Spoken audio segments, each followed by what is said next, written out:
वालेकुम स्टूडेंट्स, कैसे हैं आप सब? होप तो सब ठीक होंगे। तो आज हम 9th क्लास की फिजिक्स के चैप्टर 1 के शॉर्ट क्वेश्चन आंसर सॉल्व करेंगे। क्वेश्चन नंबर 1 है, can non physical quantities be measure if yes then how.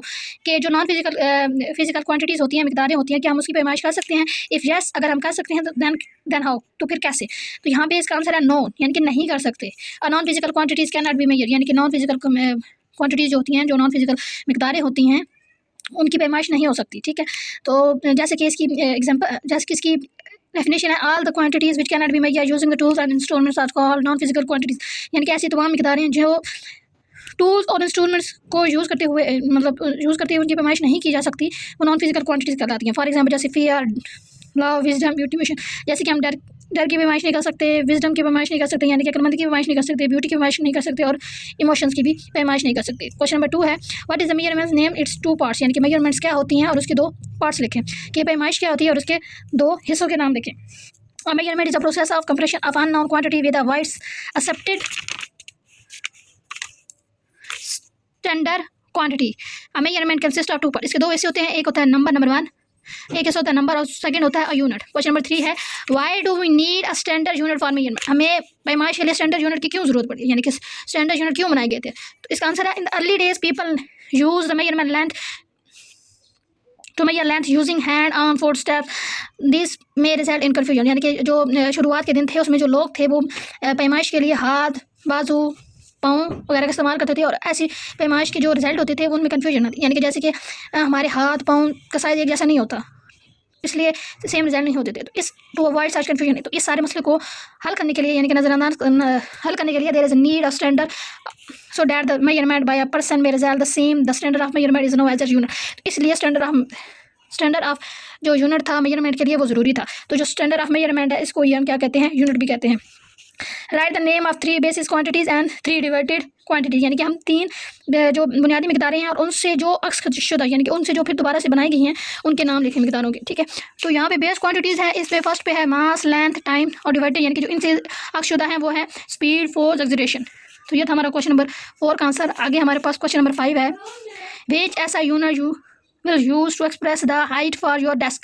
यानी कि आप अपने बेंच की जो है वो हाइट को ज़ाहिर करने के लिए कौन सा ऐसा यूनिट यूज़ करेंगे, यानी कि कौन सा स्टैंडर्ड यूनिट यूज़ करेंगे। द रेट ऐसा यूनिट टू एक्सप्रेस, यहाँ पे ये 2 दफ़ा लिख दिया था इसलिए यहाँ पे इसको काट दिया है। The height of desk is meter, यानी कि डेस्क की जो हाइट की मेजरमेंट के लिए जो ऑपरेट, यानी कि जो मुनासिब ऐसा यूनिट जो यूज़ होगा वो होगा मीटर। तो ये था क्वेश्चन नंबर 5। अब क्वेश्चन नंबर 6 है, right the name and symbols of all ऐसा यूनिट। यानी कि जितने भी ऐसा यूनिट्स हैं उनके नाम लिखें और उनके सिंबल्स भी साथ लिखें। तो यहाँ पे हम सबसे पहले इसको 3 ग्रुप्स में डिवाइड करेंगे। फिजिकल क्वांटिटीज़, ऐसा unit and symbol. Physical quantities में लेंथ पहले आ जाता है, पहले हमारे पास यूनिट है लेंथ, इसका ऐसा यूनिट मीटर है और इसका सिंबल एम है। Mass kilogram, KG, time second, S, electric current ampere A. तो इसी तरीके से ये नीचे भी इसके यूनिट्स फिजिकल क्वांटिटीज़ लिखी हुई, उनके आगे ऐसा यूनिट्स और सिंबल। क्वेश्चन नंबर 7 है, वाई प्रीफिक्स इज यूज, यानी कि प्रीफिक्स क्यों यूज़ की जाती है या प्रीफिक्स क्या होते हैं। नेम 3 सब मल्टीप्लाई, यानी कि सब मल्टीप्लाइज के भी नाम लिखे, और नेम 3 मल्टीप्लाई प्रीफिक्स, यानी कि पहले हमने 3 मल्टीप्लाई प्रीफिक्सेस और फिर सब 3 मल्टीप्लाई प्रीफिक्सेस लिखने हैं। ठीक है, तो सबसे पहले हम आंसर करेंगे कि प्रीफिक्सेस क्या होते हैं, यानी कि ये क्यों यूज़ होती है। प्रीफिक्सेस क्या होते हैं? प्रीफिक्सेस आर द वर्ड, यानी कि एक ऐसे लफ्ज़ होते हैं एडेड बिफोर ऐसा यूनिट, जो ऐसा यूनिट से पहले लिखे जाते हैं, सच एज मिली, सेंटी, किलो, गैगा, ठीक है, एक्सेट्रा। आगे हमारे पास आता है मल्टीप्लाई। उन्होंने कहा कि 3 मल्टीप्लाई और 3 सब मल्टीप्लाइज और प्रीफिक्सेस लिखें। तो मल्टीप्लाइज क्या होते हैं? Prefixes in which power of 10, यानी कि ऐसे प्रीफिक्सेस जिसमें 10 की पावर पॉजिटिव होगी वो होगा मल्टीप्लाई। तो इसकी एग्जांपल है जैसे कि प्रीफिक्स किलो, मेगा, गीगा, तो इसका सिंबल है के, एम, जी, यहाँ पे इनकी पावर भी लिख दी गई है। अब सब मल्टीप्लाई, यानी कि सब मल्टीप्लाई क्या होते हैं, वो 3 हमने लिखने थे। तो ऐसे prefixes in which power of 10 और नेगेटिव, यानी कि ऐसे प्रीफिक्सेस जिसमें 10 की पावर जो है वो नेगेटिव होगी, वो सब मल्टीप्लाइज कराएंगे। जैसे कि सेंटी, सी 10 की पावर -2, मिली, एम 10 की पावर -3। क्वेश्चन नंबर 8 है हमारे पास, व्हाट इज मीन बाय। ठीक है, यहाँ पे ये जो क्वेश्चन है वो 4 हिस्से में डिवाइड किया, यानी कि क्वेश्चन नंबर 1 है हमारे पास 5 PM, क्वेश्चन नंबर बी हमारे पास है 15 NS, क्वेश्चन नंबर सी हमारे पास है 6 UM, और क्वेश्चन नंबर डी हमारे पास है 15 FS। तो इसको हमने यहाँ पे सॉल्व किया है, इसको इस तरीके से लिखा जाएगा।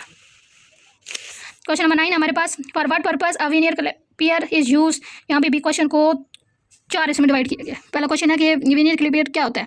दूसरा है नेम इट्स 2 पार्ट्स, यानी कि इसके 2 हिस्सों के नाम लिखें। How is least count found, यानी कि लीस्ट काउंट को कैसे तलाश किया जा सकता है, यानी कि उसको कैसे सॉल्व किया जा सकता है। What is mean by zero error, zero error का मतलब क्या होता है, जीरो एरर क्या होती है, ठीक है।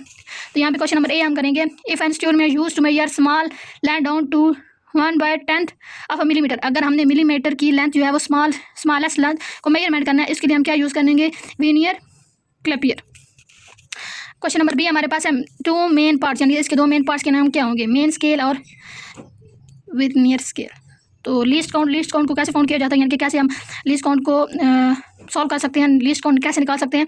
तो यहाँ पे कैलकुलेशन ऑफ लीस्ट काउंट का फार्मूले के जरिए हम इसकी कैलकुलेशन को निकाल सकते हैं, लीस्ट काउंट को फाइंड कर सकते हैं। तो उसका फार्मूला क्या है, least count is equal smallest division on main scale, जो मेन स्केल की स्मॉलेस्ट यानी कि सबसे छोटी तकसीम होगी उसको डिवाइड करेंगे total division on vernier scale के टोटल डिवीजन पर उसको डिवाइड करेंगे, तो हमारे पास लीस्ट काउंट आ जाएगी कुछ।